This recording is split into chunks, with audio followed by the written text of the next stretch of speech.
Governor Malloy getting ready now for a midnight address at the state capitol tonight after lawmakers reached a bipartisan agreement on a state budget. The $20 million deal is packed with funding that will benefit Connecticut taxpayers. News 8's Bob Wilson has been looking at this deal. He joins us live from the Capitol with more on that. Bob.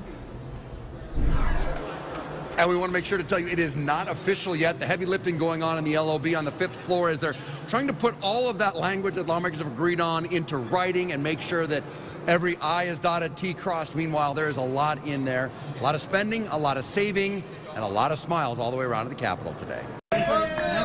There was whooping and hollering as a budget deal had been inked. Both Democrats and Republicans working together to get the budget done on time. So in a day where there's a lot of cynicism around government, whether it's local, state, or national, I think having a bipartisan budget is one that restores the faith of the people of the state of Connecticut. They did not want a repeat of last year as they went more than 4 months without a budget, and the governor stepped in to rule. We did not come to an agreement. The governor would have had the ability to do what he did in the winter and hurt people that we believe we needed to protect, and that was a very strong reason why we came together.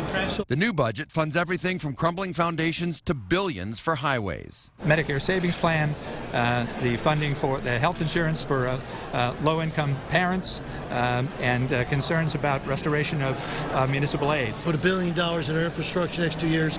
We covered Husky A. We've been able to do that. We've been able to put money in our magnet schools. But they didn't spend all of the money. We understand the importance of it, and we left over $1.1 billion in the rainy day fund. Something the governor appreciated. I had that happen to me. When I became governor, there was no money in the rainy day fund, and my predecessor had borrowed $1 billion, which my administration had to pay back. And they're expected to vote on the budget in the next 2 hours. However, the most emotional moment at the Capitol today happened right here in the Senate chambers.